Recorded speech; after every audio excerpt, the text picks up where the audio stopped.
भगवान देवाधिदेव महादेव को जल चढ़ाते हैं। उसके 5 अलग अलग तरीके हैं। बहुत सावधानी से सुनना कथा, आपकी और हमारी जिंदगी की सार्थकता को सिद्ध करने वाली कथा। आज पंजाब की इस पवित्र भूमि पर अगर यह प्रसंग निकला है तो इसको आप अगर सुनेंगे तो आपका जीवन सार्थक होगा। शिव जी को 5 तरह से जल चढ़ाने का तरीका है। जैसे पंचामृत होता है, दूध, दही, शहद, घी, शक्कर, ये सब पंचामृत के अंतर्गत आते हैं। उसी तरह शंकर जी को 5 तरह से जल चढ़ाने का क्रम वर्णित किया गया। अब उसको समझेंगे, बहुत सावधानी से समझिएगा। पहला, जल लेकर आए, सीधे डायरेक्ट शंकर भगवान के शिवलिंग पर चढ़ा दिया। यह प्रथम जल का चढ़ाने का तरीका। दूसरा,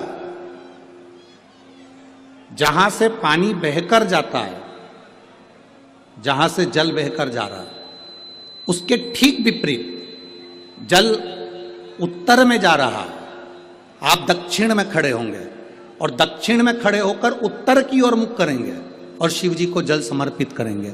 यह रोग मुक्ति करने वाला है और हमारे रोग पर हमें विजय प्रदान करने वाला। यह जल चढ़ाने का तरीका। एक, सीधे मंदिर में गए, लोटा भरकर जल उठाया, शिव जी को चढ़ा दिया। दूसरा, जल जहां से पानी बहता है, शिव जी का चढ़ा हुआ जल जहां से बहकर जाता है, उसके ठीक विपरीत में शिव जी का जल इधर जा रहा है तो तुम यहां खड़े हो, तुम यहां बैठो, यहां मत बैठना, यहां मत बैठना, इधर बैठो। अगर रोग का निवारण है तो यहां बैठकर। तीसरा, अशोक सुंदरी से जल चढ़ाते चढ़ाते शिवलिंग तक लेकर जाना और शंकर भगवान के शिवलिंग पर पूर्ण जल समर्पित करना। यह तीसरा तरीका। यह कार्य की सिद्धता के लिए। हम जब किसी से आस न लगाकर परमात्मा से विनती करते हैं तो वो विनती करने का तरीका। तीसरा। चौथा, शिव जी पे चढ़ा हुआ जल 5 जगह पर समर्पित करना।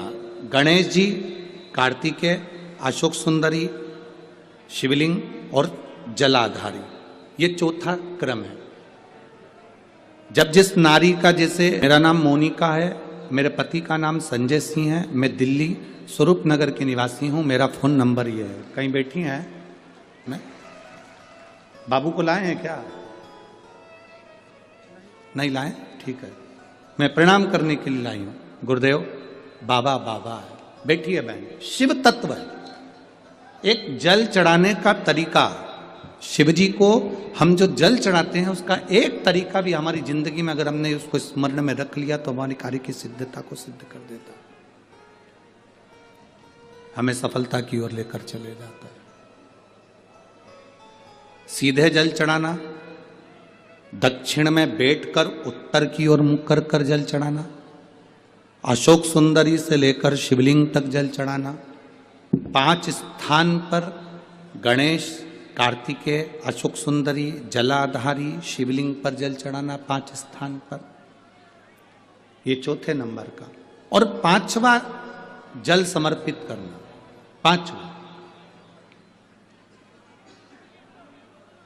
5वें नंबर का जल।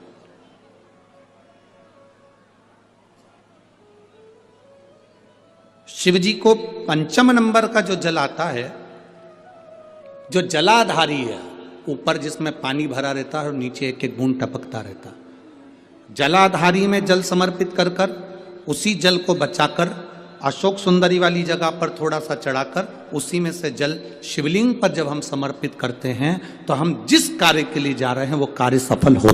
कि आप शंकर भगवान को जल चढ़ाएं, थोड़ा सा जल पात्र में रख लें। जहां पूजन कर रहे हैं, जब थाली से पूजन, पहले सबसे पहले तो जल ही चढ़ाओगे ना, जल चढ़ाने के बाद उस पात्र को रख ले, थोड़ा सा पानी उसमें बचा ले, 2-4 बूंद, 8 बूंद, 15 बूंद, 20 बूंद, 1 चुल्लू, थोड़ा सा।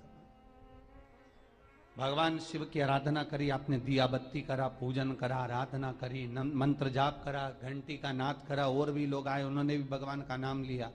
जब घर की ओर प्रवेश करें, पूजन की थाली जब लेकर चलें, तो जो कलश में जल हो उसका आचमन कर लें या अपने ऊपर छीट लें, उससे सुख का अनुभव होता है।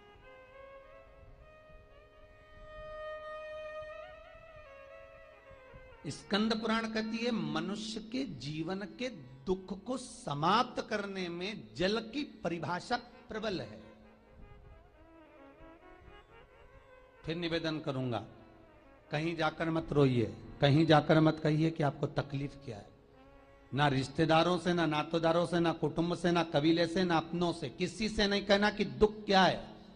बस इतना करना कि किसी मंदिर में अगर पूजन करने जा रहे हो, आप जिस पाठ को कर रहे हो, जो पाठ आप करते हो, हमें ये भी नहीं कहना कि तुम शंकर का पाठ करो, हम तो ये भी नहीं कहेंगे कि शिव कवच करो, हम ये भी नहीं कहेंगे कि तुम हम बताएं वो वाला पाठ करो। तुम तो जो पाठ करते हो, तुम जो स्मरण करते हो, जो तुम मंत्र जाप करते हो, जो तुम नाम जाप करते हो, तुम्हारी मर्जी, तुम जो जपते हो, बस उस जप के समय पर कटोरी में, गिलास में, तांबे के पात्र में, पंचपात्र में जल हो और उस जल का आचमन, उस जल का सींचन दुकान पर, घर पर रोज करना प्रारंभ कर दो। आधे से ज्यादा तुम्हारी तकलीफ, आधे से ज्यादा तुम्हारा कर्जा, आधे से ज्यादा तुम्हारा दुख तो भगवान यूं ही समाप्त कर देगा, यूं ही।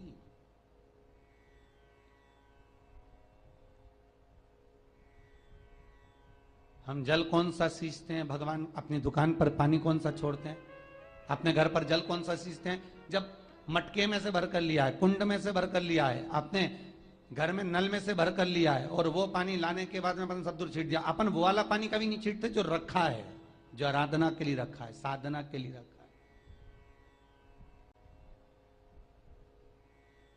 जो भगवत स्मरण के लिए रखा है, हमने वो नहीं छीटा। हम तो भरकर लाए और छीट दिए। अरे भाई, बहुत दुख है, बहुत तकलीफ है, बहुत कष्ट है, कहीं मत भटको। जिससे तुम्हारी अच्छी पटे उसका स्मरण कर कर, उसका भजन कर कर, उसका कीर्तन कर कर, उसका नाम जाप कर कर।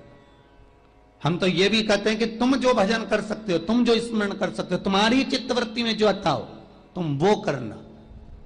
हम भी बताएं तो भी मत करना। तुम्हें अच्छा लगे तो करो, नहीं लगे तो तुम जो कर रहे हो बहुत अच्छा करो, तुम उसको जो।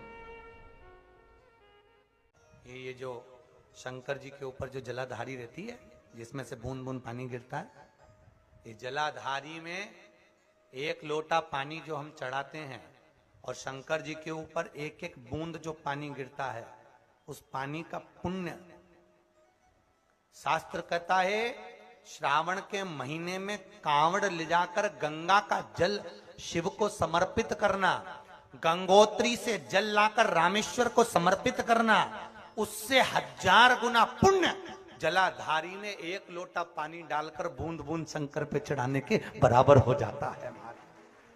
उससे 1000 गुना पुण्य उस फल का प्राप्त हो जाता, 1000 गुना पुण्य। तो महाराज, सारे तीर्थ धाम आपके चरणों में, हे भोलेनाथ प्रणाम आपके। जब सारे तीर्थ, सारे धाम, सारे पुण्य, सब कुछ यही, कितना सुंदर लिखा कि आप किसी तीर्थ में नहीं जा सकते, आप सारे सरोवर में नहीं जा सकते, आप किसी नदी तालाब का स्नान नहीं कर सकते, तो शिव महापुराण में जाकर बैठ जाइए। क्यों? क्योंकि सारे तीर्थ, सारी नदियां, सारे तालाब, सारे सरोवर, सब कुछ शंकर की कथा में आकर बैठ जाते हैं। जहां तुम बैठे हो वहां सारे तीर्थ विराजमान है, सारे तीर्थ वहां पर है, आपको कहीं नहीं जाना, यही स्नान।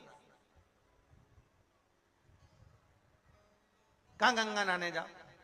अब वो भगवान जब विनायक का सिर कट गया, माता पार्वती जब जिस पुतले को तैयार करी थी विनायक को, तो उसका सिर किसने काटा था? शंकर भगवान ने। तो पार्वती ने तुरंत भगवान शंकर से कहा, अगर मेरा बेटा जीवित नहीं होगा पूरी पृथ्वी को तोड़ दूंगी। भगवान ने जोड़ दिया, सुनी ना कथा, जोड़ दिया। गणेश जी जन्म ले लिए, हाथी का मुंह लगा दिया। एक दिन पार्वती जी ने बोला, प्रभु प्रभु, शंकर जी बोले बोल।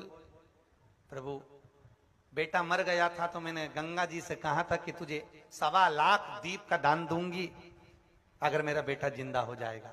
मेरा बेटा जीवित हो गया, मैं 1.25 लाख आटे के दिए बनाई हूं, चलो अपन छोड़ते। पार्वती जी बोली, कौन कौन? एक अपनी पत्नी, एक अपने पड़ोसी और एक अपना पुत्र, अच्छे से अच्छा विद्वान, कोई कोई महाविद्वान से विद्वान भी होगा तो अपनी पत्नी को नहीं समझा सकता, उसको कितने भी समझा लो वो। पति बोले कि देख कल एकादशी है, कितना भी बड़ा विद्वान पंडित होगा वो भी कहेगा ना कल पत्नी से कि कल एकादशी है, तो पत्नी नहीं करेगी जब तक वो 2-3 को फोन लगा के नहीं पूछ ले तू कब कर रही।